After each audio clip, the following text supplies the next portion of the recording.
Ya pemirsa, itu di tayangan mengenai benjolan atau tumor nih, masyarakat biasanya langsung wah panik ya Dokter Haikal ya, lalu malah jadi stres nih. Nah mari kita kenali nih benjolan tuh seperti apa sih, yang mana yang perlu diwaspadai dan apakah tanda dari gejala penyakit. Nah di tengah-tengah kita telah ada Dokter M. Yadi Permana, spesialis bedah konsultan onkologi. Selamat pagi dokter. Pagi dok, Selamat pagi dok. Dok, ini pemirsa pastinya merasa apa dok ya, worry atau panik begitu ada benjolan.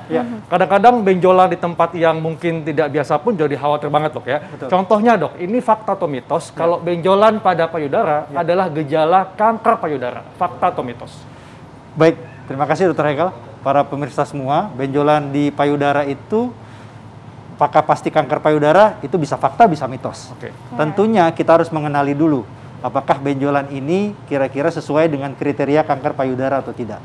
Yang perlu kita waspadai adalah justru benjolan yang tidak disertai dengan rasa nyeri di payudara.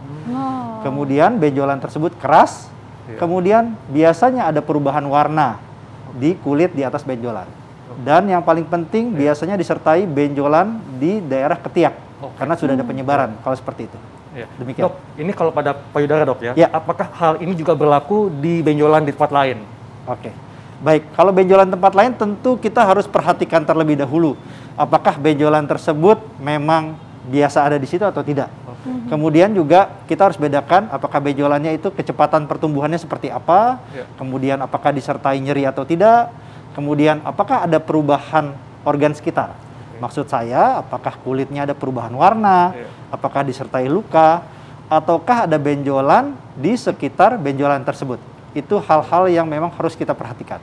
Baik dokter, lalu selanjutnya menyadari nih, maksudnya mengevaluasi diri ada benjolan atau tidak itu menjadi penting ya dok ya. Karena tadi justru yang harus waspada itu yang tidak nyeri. Kadang-kadang kita malah nggak sadar loh di tubuh kita itu ada benjolan ya dok ya. Nah itu gimana tuh dok?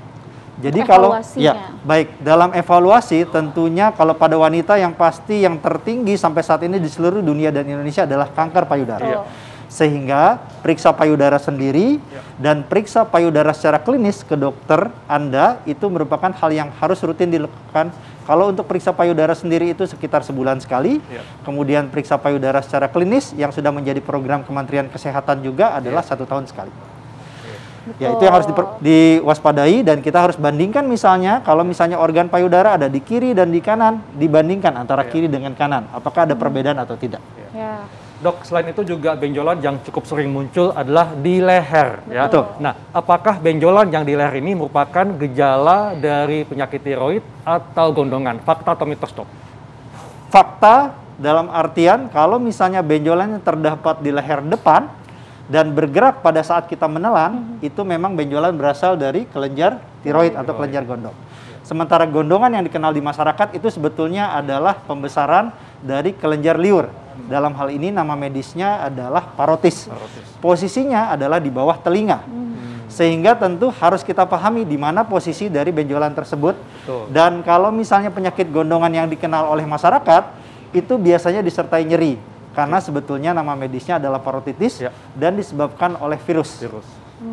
Berarti beda ya dok ya, artinya tiroid dengan gondongan tuh berarti pemirsa itu berbeda ya. Lalu dok, kalau misalnya benjolan di leher selain di depan, ikut saat menelan, lalu di sekitar telinga, itu berarti apakah itu artinya harus kita waspadai dok? Betul, karena struktur lain yang ada di leher dan terlihat adalah kelenjar getah bening.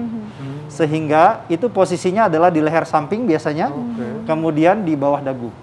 Nah itu yang harus kita pahami, apakah benjolan tersebut pembesarannya cepat, kemudian disertai nyeri atau tidak, dan dalam jangka waktu berapa lama itu bertahan. Karena kalau biasanya infeksi akut, berobat ke dokter umum atau biasanya masyarakat kita kan sering membaca mbah Google ya. Kemudian minum antibiotik sendiri. Kalau minum antibiotik kemudian mengecil itu biasanya karena infeksi akut. Tetapi kalau dengan minum obat-obatan ataupun berobat ke dokter umum tidak mengecil, hati-hati, harus diwaspadai. Dokter, lalu untuk berapa cepatnya tuh, secepat apa sih dok bertumbuhnya tuh? Baik, kalau kita bicara kecepatan, kita bedakan fase akut dan kronis atau fase akut dan delay lama itu sekitar 3 bulan waktunya. Jadi tetapi hati-hati kalau misalnya dalam waktu kurang dari 3 bulan benjolan itu bertambah cepat, sebulan saja, kita harus segera menemui dokter dalam hal ini misalnya bedah tumor terdekat. Dok, ini fakta atau mitos? Ya. Kalau setiap orang akan berpotensi mengalami benjolan pada tubuhnya, fakta atau mitos, Dok? Jelas fakta. Karena kan benjolan seperti saya sebutkan tadi, bisa penyebabnya tumor, bisa penyebabnya infeksi. Iya. Jadi pembesaran karena infeksi, misalnya kita sakit batuk atau sakit gigi, sering membesar atau timbul benjolan di bawah dagu atau di leher bagian atas. Itu biasanya karena infeksi di saluran mulut ataupun saluran cerna, sehingga menyebabkan pembesaran kelenjar getah bening. Jadi potensi itu pasti ada di setiap orang. Tinggal bagaimana kita memilahnya dan mewaspadainya. Nah, dokter, ada fakta atau mitos selanjutnya nih, Dok nih. Munculnya benjolan di tubuh ini tidak selalu menyebabkan seseorang mengalami demam dan nyeri. Nah, ini di bagian benjolan tersebut ya, Dok ya. Ini fakta atau mitos, Dok. Tapi dokter, sebentar judul jawab. Pemirsa, kami akan kembali sesaat lagi, yang kemana-mana. Tetap di Hidup Sehat. Ya pemirsa, itu tadi tayangan mengenai kelenjar yang sering mengalami sakit ya pemirsa ya. Nah, kita masih membahas balik lagi ke tumor atau benjolan ya, bahasa istilah medisnya adalah tumor. Tadi ada pertanyaan yang menggantung nih dokter, bahwa benjolan itu tidak selalu disertai adanya demam dan nyeri. Ini fakta atau mitos, Dok? Itu fakta. Fakta. Ya. Kenapa? Karena kalau benjolan tersebut disertai nyeri ataupun demam, berarti penyebabnya adalah infeksi. Infeksi. Sehingga justru kita dalam tanda kutip lebih tenang. Betul. Tetapi kalau benjolan tidak disertai oleh nyeri ataupun demam, itu kita harus waspada. Apakah ini termasuk dalam tumor? Kalau tumor kita bicara tumor jinak atau tumor ganas, sama dengan kanker. Karena banyak masyarakat yang tidak mengerti juga bahwa kanker itu sebetulnya sama dengan tumor ganas. Oke. Betul. Iya. Dok, berikutnya dok, fakta atau mitos benjolan yang tidak terasa sakit ketika diraba dan tidak membesar, tidak akan berbahaya. Ini fakta atau mitos? Baik, ini tergantung kasus. Jadi bisa fakta atau mitos. Tetapi secara umum ini memang fakta. Jadi kalau misalnya benjolan tersebut tidak terasa nyeri, kemudian tidak bertambah besar dalam waktu yang lama, apalagi benjolan tersebut tidak hanya cuma satu misalnya, ada beberapa, itu biasanya tumor jinak. Contoh, tadi kita lihat di liputan, itu ada tumor jinak yang berasal dari jaringan lemak atau lipoma. Biasanya lipoma ini seringnya pada organ tertentu itu timbul di beberapa tempat. Dan tidak cuma hanya satu. Tadi kita lihat di lengan tadi ada beberapa, itu kita bilang lipomatosis atau multiple lipom. Itu tidak akan berbahaya sama sekali, tetapi tentu mengganggu estetik. Nah, itu yang harus kita perhatikan. Jadi sebenarnya perlu diangkat nggak sih dok kalau tumor jinak itu? Baik, itu sekali lagi kita serahkan kepada pasien. Karena kalau misalnya mengganggu untuk penampilan, tidak ada rasa percaya diri atau percaya diri jadi kurang, tentu harus kita angkat. Apalagi kalau di tempat-tempat yang memang terlihat dalam penampilan sehari-hari. Karena kalau misalnya tidak diangkat memang tidak ada obat. Karena itu sifatnya tumor jinak, harus diangkat ataupun dioperasi. Dok, sebetulnya siapa saja dok yang beresiko untuk mengalami benjolan tumor? Ini siapa saja dok? Baik, kalau kita bicara siapa saja, seluruh dari kita termasuk Dr. Haikal, Dr. Reza dan saya itu beresiko untuk terjadinya tumor. Tentu ada orang-orang tertentu yang memiliki resiko lebih. Yang pertama untuk kanker payudara, saya ambil contoh.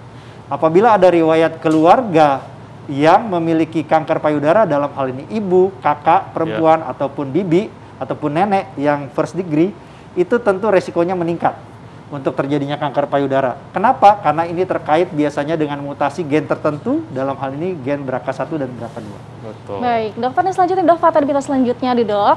Benjolan ini di tubuh memiliki dua tipe, yang keras dan juga yang lembek. Fakta atau mitos dok? Fakta. Fakta. Ya, kenapa? Karena sekali lagi kita harus bedakan apakah benjolan ini kalau kita raba itu biasanya keras.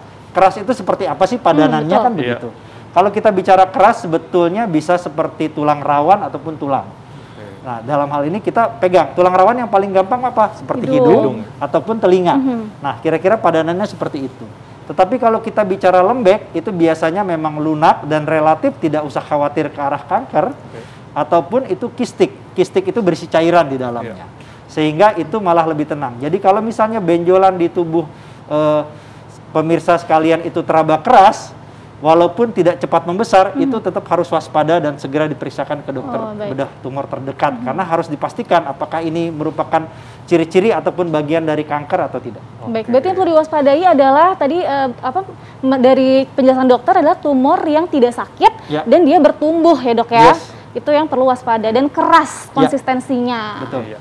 Gitu. Dok, tipsnya dok kepada masyarakat supaya masyarakat ini nggak panik atau bisa membedakan lah mana benjolan yang memang benjolan penyakit infeksi atau benjolan yang mesti dikhawatirkan ini suatu tumor atau mungkin gejala kanker. Baik, terima kasih Dr. Haikal. Jadi para pemirsa sekalian, yang penting pertama kita harus ketahui adalah kapan benjolan itu muncul. Iya. Dan makanya dibiasakan terutama ketika sedang mandi, biasanya kan kita membuka semua pakaian kita bisa melihat seluruhnya dan bisa dilihat di kaca misalnya. Kemudian harus diperhatikan apakah ini memang tumbuh di satu tempat atau kalau misalnya dia daerah misalnya payudara kiri dan kanan, kita harus pastikan. Jangan sampai kita terlalu takut. Ternyata benjolan yang kita anggap benjolan atau pemirsa anggap benjolan itu sebetulnya bagian dari normal, ya kan? Kemudian apabila benjolan tersebut bertambah cepat, bertambah besar dalam waktu kurang dari 3 bulan, kita harus waspada. Apalagi tidak disertai oleh nyeri. Dan kalau kita raba, dia terasa keras. Yang padanannya seperti saya sampaikan tadi, seperti tulang rawan pada hidung ataupun pada telinga. Atau misalnya seperti tulang sekalian. Bisa kadang-kadang seperti itu. Itu kita harus waspadai, kira-kira itu bisa ke arah tumor ganas ataupun kanker. Baik dok, terima kasih dok untuk penjelasannya. Sama-sama Dr. Haikal. Jadi pemirsa, penting sekali bagi kita untuk bisa membedakan mana benjolan biasa dan benjolan yang mesti kita waspadai ini suatu tumor. Makanya penting untuk selalu lakukan pola hidup sehat. Ya. Betul, dan juga jangan lupa untuk saksikan Hidup Sehat dari hari Senin sampai hari Jumat pukul 9 sampai jam 10 pagi hanya di TV One. Dan ingat, tetap prokes serta lakukan vaksinasi. Kami pamit, Dr. Haikal. Dr. Sabrina. Indonesia, hidup sehat.